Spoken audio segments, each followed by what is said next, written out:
On the third day of Axemas, my true love watched with me.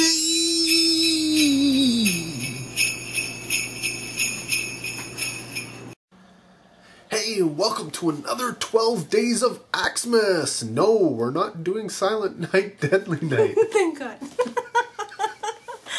Believe it or not, I've moved on to something else. But it is another Christmas classic. And this is the quintessential Christmas horror movie. It is the film that essentially started the slasher genre. Before Halloween, before any of those things, was Black Christmas. Black Christmas, signed by Margot Kidder. Oh, you had never seen the film before? No. No, so this is a Bob Clark's Christmas horror movie. It was big box office success for him. If you don't know who Bob Clark is, he also did, what was it, Porky's? And, oh yeah, A Christmas Story. You know that Christmas classic? He did that? Really? So he's done 2 Christmas classics. The other one I actually consider classic. So. Well, different, you know, whatever, you know the thing. Maybe you don't, because I didn't really say much. But yeah, so it's a film. It's got a ton of people in it who, at the time, I guess John Saxon would have been the biggest person. Character or actor, had done a lot of leading roles in films you've probably never heard of, but went on to do a bunch of others that you may know of, like Nightmare on Elm Street. But it also had Margot Kidder in it, and Art Hindle. Who else was in it? Olivia. Oh yeah, Olivier. No, Olivia. Olivia. I'm right? Hussey. Yeah, I'm right. Who had, literally was kind of a nobody. She had done Romeo and Juliet before this, and that was to critical acclaim. So they were actually, as the filmmakers were actually kind of happy to get her, because this was essentially just coming off of that film. They figured this is going to be a name we can use to sell. And honestly, I don't recognize too much of anything else she's really been in, except you. I recognized her right away. You recognized, like, visually recognized her from... From It. Stephen King's It. Stephen King, that was surprising. Like, the fact, like, how long ago, I don't know, did you see It recently? Not very recently, maybe like a couple years ago. Yeah, but even still, the fact that you picked her, I mean, this is like right years before that, right? So this is a young version of the same person. She looked, I swear to God, she looked exactly the same. But yeah, I was like surprised. You're like, I know that person. What's she in? And I was like, out from where, I know the name, but I don't know what she's in. I didn't know the name though. I had no idea about her name. I never would have connected that. But I knew her face, and I thought, oh, I know I've seen you. Yeah, it was from It. Of all things. And then that's I knew so the exact crazy. scene where what she was. Yeah, like that's. Hey, something stick in your heads, I guess. Like, you never know what you're gonna remember. But who else is in this film? Anybody? There's other people, wasn't there? There was other people. I just don't think they were really in. Well, I don't think many people. Well, a couple of them were in.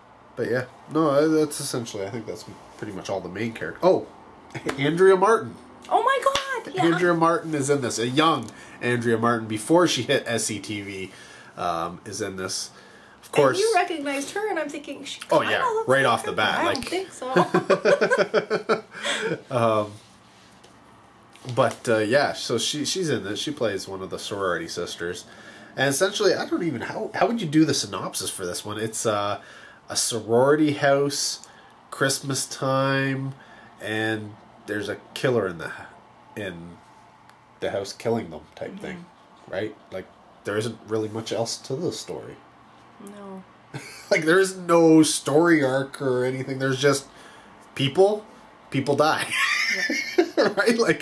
Like if I was to describe, like, a typical slasher thing where you don't have this story arc of you know, here's where they came from, here's their trauma, now they're a killer, and then they kill the killer. No, this is just, there's people, and people start dying. And it's not even, like, for a reason. No. You know what I mean? Like, it's just like, okay, somebody might be just, you know, going into a certain room and you know, going to sleep or something. And Essentially. it's like, you know, no reason. It's just like, you're there. And then they're the next to die, essentially, Yeah. right? Like, Yeah. and it's weird because Bob Clark actually, and it's done on purpose because he wanted to make a film where you don't see the killer. I liked that. Right? Like that's what he set out to do. Though you kind of see the killer, you never fully see the killer. And that's from beginning to end of the film. There is no great reveal and here's your killer and here's, you know, thing. It's from beginning to end, you really don't see the killer. And it's one of the things, first person perspective shots, like, and it's a gorgeous shot, you know, like John Carpenter uses the same type of thing in Halloween later on, but it's one of those things where the cinematographer made a special camera rig. This is before GoPros, guys. Like, they didn't have these little cameras they could just stick on your forehead and be like, oh, it's me, I'm walking around. No, this would have been a giant camera like this. Massive, heavy camera. And this, well, yeah, a lot of the steady stuff that they have now that they use, they wouldn't have had this. So this was essentially something that he built specifically. I wonder if he got an Academy Award for that or not. But essentially, he strapped it onto him so the camera could sit sort of in front of him, and he could actually move it on the thing, and he could climb, you know, because the killer, I guess when he enters the house, climbs up a trellis of some sort and goes in through an upper story window type thing, right? But it's all first person perspective, like you're seeing him going. And it's good, though. Like, it's the appropriate distance kind of thing, you know? It's not like way back or something, and you're like, whoa, that's how far you think you would be. Right there, and one of the beautiful things about it is, at one point when he gets in the house, you can see his shadow, but it's not his shadow of a guy with a camera, right? And you think about it, it still would have been a guy with a camera shooting this, but the way they managed to make it work, it just, like, they thought of these things, and it was really, really well. And this is why I'm saying it's one of the quintessential horror. There are so many really well done things. Yeah, and it was one of the things about the film was, like, when you take a look at the camera, like, there's a lot of camera movement where, you know, characters are moving through the house and they're moving with it. And a lot of films they were very static cameras. Like, the camera was set one position and they shot the scene. Black Christmas isn't like that a lot. You know, when they're doing that, they're doing it for a certain angle. They're trying to shoot down the stairs or up the stairs or something. They're looking for a certain thing. But even in some of those, the camera pans and then tilts up, you know, so it's looking up the stairs and such like that. And, you know, like, even the end sequence where, you know, their final pan when they black out, you know, turn off the lights and they're panning from room to room to room. It's like, it could have been done really quickly, but it's done so slowly. And it's just things like that in this film where you're just like even today, filmmakers today have a tendency to rush things. And it's always, you know, jump cuts. It's all about jump cuts, right? How many cuts can we actually fit into a scene, you know, of one person going, oh, well, if we put 20 cuts in there, it'll look good. Well, almost like the art of that long cut, of that long pan is almost lost sometimes. And it really is an art form that if done well, is so beautiful to watch. And there are some really, really good scenes in Black Christmas where the camera work is just, it's phenomenal. Absolutely phenomenal. And yeah, I don't know. But you didn't... I agree with what you're saying. You didn't like it. Well, okay, I didn't love it. It was not a bad movie. I have seen enough of those to know. But... My fault. Because I just turned them off. No, but like, there's things about it that I didn't like, and I think a lot of it is because it's older, which that's not a bad thing. I'm not saying that's a bad thing, but I found some things annoying, like the way, like, phone calls. I kind of found that annoying, but more than that, like when they're getting killed, I just found like the noise is very annoying and not real, and it sounded like somebody was just like being sick or something. And I'm like, this just sounds weird, and I didn't like that. Well, yeah, I mean, you know, those stories on the radio, just radio programs, because they brought them back like in the 90s or whatever, and I loved that. So still, I would listen to some, I guess, weird ones, but people would get killed and stuff on sometimes of those, and it just sounded more real than even this did. I'm serious. Yeah, I don't know, but it's one of those things. And like, I mean, if you hear about some of the stuff, some of the music is a little weird in this, and they're going for that. But yeah, the sound design in this picture is very distinct, and you either like it or you don't. I guess I like it, but because it's so bizarre. You know, like even the killer and his voice and the voice on the phone and stuff like that, right? Yeah. But like, I get that a little bit because it's supposed to be weird, and it is. You're trying to figure out whose voice. My biggest problem is you never see the killer, and all you have is this phone call thing going on. It's like, how is he doing that? Because it's not somebody just using their voice and creating different voices.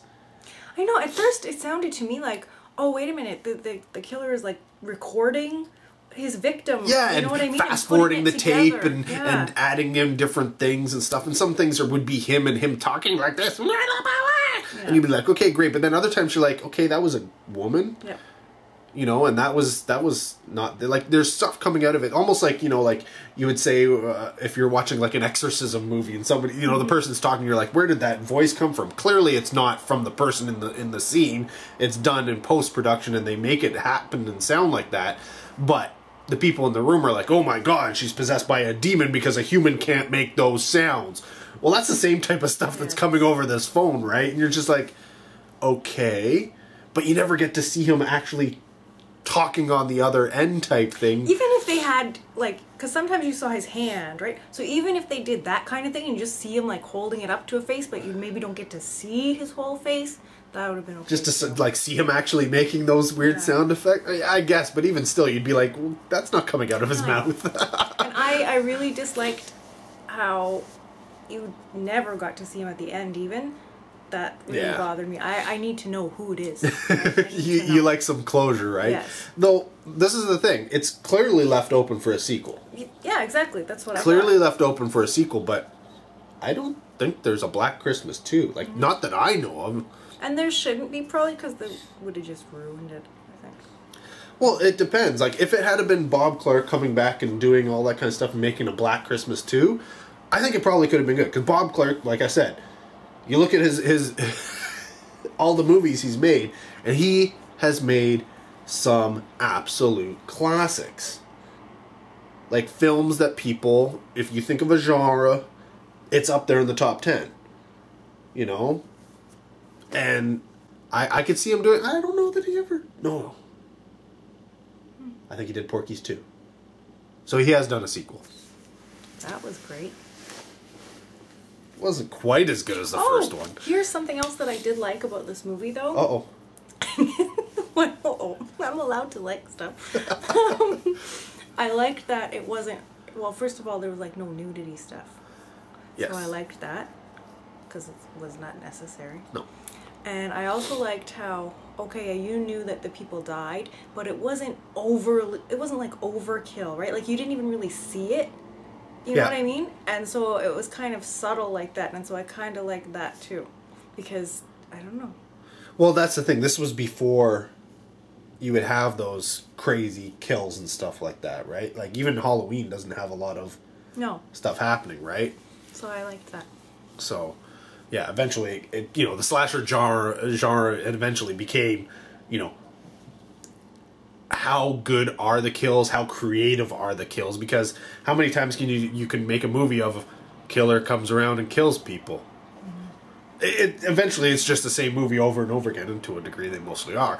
But it's what makes it different that people love about the genre, and a good portion of that is, how are people killed? How is that shown? And is it something we've never seen before? If you're just getting chopped with an axe or killed with a knife, we've seen that. Yeah. So people are constantly looking for a new thing to stab you with, right? It's like, what are you gonna do? And that's the thing. People love it. Like you look at some people. There's lists out there of the greatest kills, and a lot of them are like really really weird. And sometimes it always ends up near the top 5 or top 10 are always about somebody being killed with somebody else's body part, right? Because that's it, right? Like, what is the most quintessential thing you can have? Well, I ripped off their arm and I shoved it down their throat or something like that, right? Like, but yeah, compared to just getting stabbed, that's very creative. Shoot, and that brought up something that I didn't like. Uh-oh. Oh, and now I lost it. Yay! No, I think you would like that. I didn't like it. Oh. Yeah. Oh, okay. Boo. But, yeah. So, what would you rate Black Christmas? Well, I must say I remembered what I didn't like now. Okay, before rating, rewind. You're gonna make me forget it. Oh shoot. Oh no. Wait, what were you saying? Oh, my rating. Okay, here's what I didn't like. I was excited to see it because I thought, oh, this is gonna be really good, and I heard a lot of hype about it and stuff, and so yeah, I wanted to see it, and then I didn't find it scary.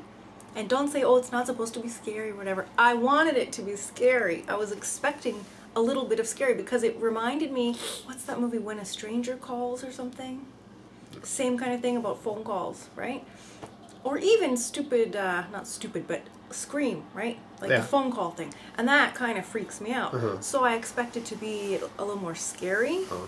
And even the part where you know that the killer is there, right? That didn't scare me. Like, it bothered me a bit because I thought, oh no, right? But it didn't scare me like I expected. So that's something that I didn't. If it had scared me a little bit, even really, then I would have liked it a lot more because that's what I expected. Yeah, I can see that. But again, that has to do with time periods, right? Like, this is breaking new ground. This is a new type of thing. This is essentially a new genre that's being created, subgenre, if you will. So, yes, I mean, by today's standards, like, we've seen it, been there, done that, right? So I would say, but it's like things like this, Psycho. Yeah, I really gotta watch that again. I don't even I know right? what it was. But how many times have you seen that shower sequence? Yeah, but right? That scares me. The whole idea of that freaking. Well, the idea does, but the scene itself, it's like it happens, and it's like I've seen it so many times. It's not scary, but you ask anybody who saw that when it first came out, and yes, they were scared to take a shower. They did not want to bathe after that. Yeah. And they're not exaggerating. They were scared. I've talked to people who were, like when Psycho came out, they were there because they heard it was scary and they went to see it, and they didn't bathe for a week. For a week. That's scary. Which, I mean, some people didn't bathe very often back then anyways, but even when you think about it, like when you're scared that much that you wouldn't go, and I mean, these people would have been teenagers at the time. No, but I get it too because it hasn't creepy. been out, that kind of stuff, and even like the birds. My mom said, "No, this was so scary," and I watched it when I was a kid, and I'm like, "What's scary?" Yeah. Well, and even like the Universal monster movies, right? The Frankensteins and the werewolves and stuff like that. Yeah. Now they're considered kid movies. Yeah. Back then, they were the scary movies. And that's the thing. That's the beautiful thing about horror, is old movies that are horror movies were scary. They just were. Like they say, like the I can't remember the name of the film, but the silent film of the train pulling into the train station, right? People had never seen moving pictures. So what did they do when a train was pulling into the train station? And it's coming this way, right? Like you're looking at the train coming into the train station. They ran out of the theater because they thought it was real. Because they don't know any better, right? Like, and that's the thing. With every generation of film and what they come about and what they develop, that group is the first to see this. And for them, it's absolutely brand new. It's brand spanking new. They've never seen anything like it. So for them, that is scary. Oh my gosh. I need to be quiet. No, because that reminds me of Don't Laugh. The Blair Witch Project. I thought that was terrifying when I first saw that. And that's it. And I thought it was stupid. I was so scared. But here's the thing. Here's the thing. I went to a pool party. Well, we had a pool party when I was younger at our place. And, you know, I'm well versed in horror and stuff like that. And there was, you know, my parents' friends, and they're sitting around the table, and they're starting, oh man, have you seen that Blair Witch Project movie? And I was like, yeah. They're like, holy crap, that thing was scary, man. Oh man, the whole fact that was a real, like, that really happened. What? They thought it really... That's why so many people thought it was scary. They thought it was real. I knew it wasn't real, but I still thought it was real. scary. I just thought it was, like, ridiculous. Because I'm sitting there, I'm like, honestly, guys. Now, for people who don't go camping, the stuff that happens can seem a little scary. But for me, I'm like, you're getting scared. That's what it sounds like when you're out in the woods. It's scary. I mean, until you get to the point where it's like, you know, things are shaking the tent and stuff like that, okay, that would be a freak out. But I mean, as a viewer, it didn't really creep me out. But yeah, but that's the thing. But Blair that was Witch, like one of the first ones where it was you know, the found footage that's kind right. of things, right? It was one of the first found footage. And now it's like they're a dime a dozen, and some of them are still managed to do it. But yeah, it's the same type of thing. Same type of thing, right? It's something new comes around, the first group of people who see it, scary, scary, scary stuff.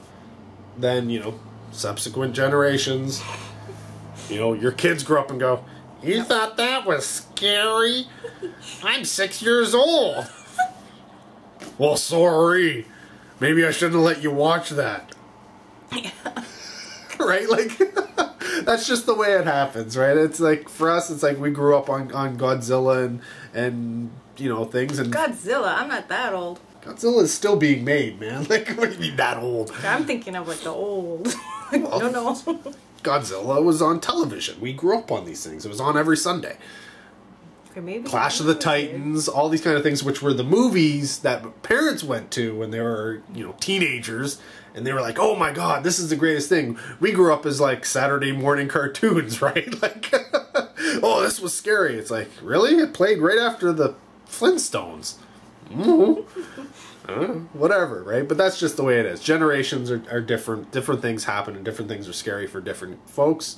And obviously, like Black Christmas, I've never found Black Christmas to be scary, but I can see where watching this film and being like, this is new, this is different, this is, you know, like the first person perspective of the killer, and just the fact that the killer's coming, well, the fact that there's a killer, you know, and it's not like film noir or any of that kind of stuff.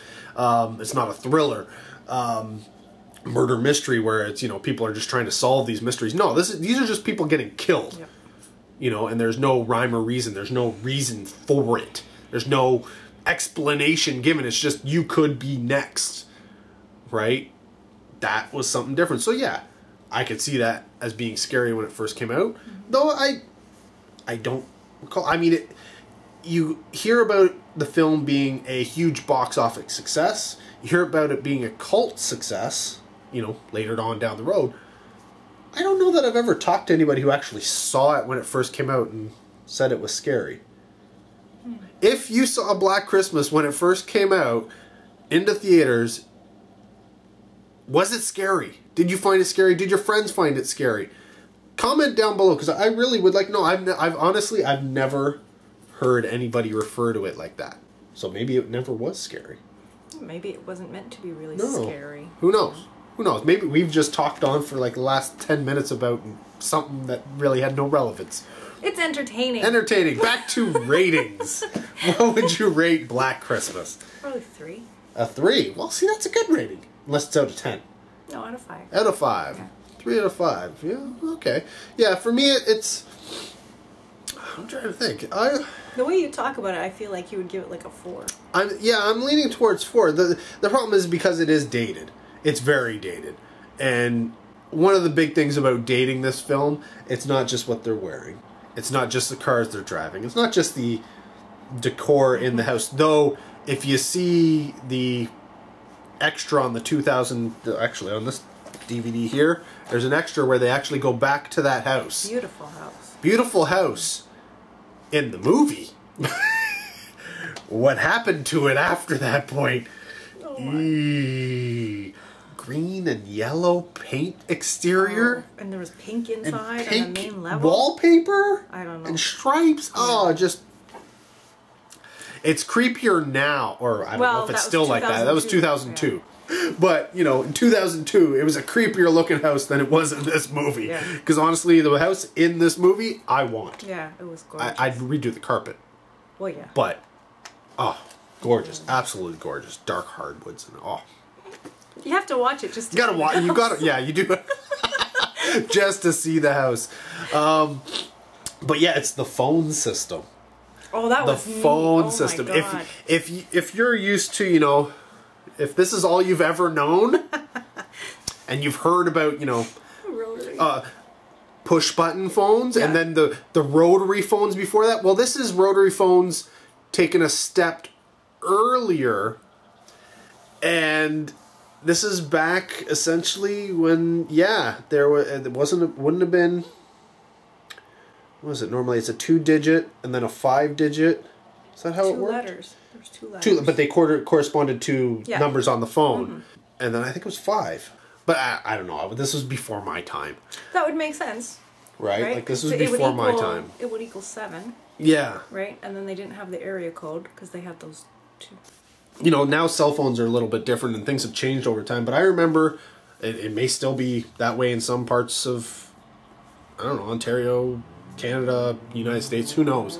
But there were times where the person across the street from you could be long distance. Yeah. Because they were all done on borders. That's right. And if your border happened to be that street, then the people across the street from you were long distance. I couldn't call. I was not allowed to call one of my friends who was like a couple blocks away. Yeah. Because it was long distance. Because it was long. They just happened to be outside the border. Right there, and, you know. But yeah, it was long distance. Yeah, and that's weird. And I always drove me nuts because I knew they had the technology to change that well before they ever did, because they knew where you were.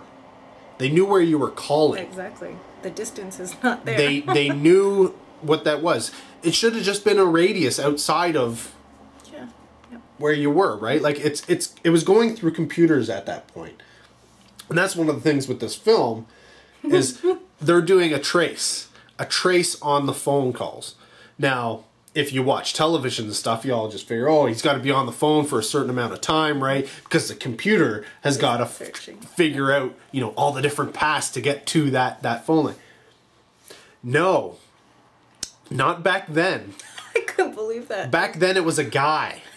In a giant room full of all of these essentially circuits, I guess is what they were, pathways, right? If you've ever seen an old film of people when phones were essentially first around, you know, switchboard operators, right? Got 2 lines, bring, bring, because you'd have your phone, you'd ring it like this, it would send the current through, it would light up, oh, you punch it in, and she would be on the thing. What? Where are you looking to call? Right? I'm trying to call whatever, Mr. Smith's house. Okay, I'll patch you through. She would take the other line, plug it into Mr. Smith's, right? And that's essentially how you made that connection. Well, this is the time period where that connection isn't done by a person because there's just too many. She'd have cords and she'd be like, oh, okay, give me 5 minutes while I run down the hall to plug you into, you know, Jeff's number, right? No, now it's all done by computers. So they, you know, it's essentially relay. So the relay goes and it switches and goes and it switches. So this guy is following the path of this phone call and the switch is going off until he finally gets to it. And he does. He plugs in the phone so he can hear the conversation to make sure he's right. And that's how he traced the call. He then reads off that particular diode switchy thing and goes, who is that for? And then the people obviously went back and not into their computer. I'm sure they pulled out the records and they flipped through the book and went, here's the address that belongs to. And that's how they traced the call in this movie. No wonder they had to keep them on the line so long. Now that makes sense. Today it doesn't really make sense, but that makes sense. Yeah, and that's exactly it, right? Like it makes perfect sense back then. Nowadays, I guess it's just because there's so much out there that the computer takes us just as much time as a guy running around the halls, or maybe it is a guy just running around the halls. Maybe nothing has changed and we just don't know any better. Maybe we're just living in the dark and there's some gigantic building in every city where there's people running around going. Wow. That'd be creepy. But yeah, that portion really dates this film for me. But at the same time, I thought it was neat. It is neat. It is neat. But could you imagine? You grew up on this. Could you even understand that portion? No, I don't even think they would know. And you know what? They probably wouldn't even know unless somebody told them or they saw it somewhere about the phone. What is this? You know, why are you turning it like that? A lot of people don't even know that. No, but I think it's in enough movies that you understand as a phone, right? Because like even like the things for bells and all that rotary phone type thing, that design is what is the symbol for phone. This will never be the symbol for phone. Yeah, but I don't know. Because this could be anything. It's a tablet. It could be whatever, right? Like, but I mean, they didn't even know that there was phones on the wall until they saw it in a movie, right? And then it's like, so then they said, so you had to take it off the wall and carry it with you? I'm like, no. Well, yes, because they're yeah. They're too little. Yeah. I don't know. But I don't know. I think a lot of people would question that. So that portion would, because that portion would be confusing to some people, right? Like they would not understand that. Yeah. By some people, I mean young people. This is the only movie that I know of that shows that, right? And it's just a matter of I can piece it together because I know enough about history and I grew up essentially right after that time period and through to what we have now that I know how things work. That part is the one thing about this film that I have to say it's cool. I like that it's in there because I like the fact that the history is there. Yeah. But people watching it 10 years from now, 20 years from now, can they watch this film and go, understand what's actually happening? Like, would they understand what's happening there? Because everything, it revolves around the phone call. Yep. The phone call is the important portion of this film. I think that maybe, I could be wrong, but I think that maybe that will pull away from this and date this film too much to the point where not only is it not scary, but people can't really understand what is happening in the film without somebody going, this is what's happening, this is what they're doing. I think they would still understand that they're, trying to find out where the call is coming from. They just won't understand what he's doing. Well, but that's the whole thing. There's so much of that in this film, right? Like, can you enjoy this film where you're just like, what's going on? You make it sound like it's like half the movie or something. It's not that much. No, but it's enough of it. Like, I don't know. I think it would probably still be okay. So, I don't know. It's just one of those things that I do think of. For me, it's just a matter of looking in the past, and it's really cool. But yeah, I don't know. Not everybody thinks about that, right? What's your stars? So, yes, to me it is a 4, but I don't know if 2 generations for me would still give it a 4. They might give it a 3.5. Are you going on and on and on about the phones for a half a star difference? I was just giving a history lesson. Black Christmas, believe it or not, is a history lesson. I don't even know what to say about that. You can say, till next time, take care, have a good one.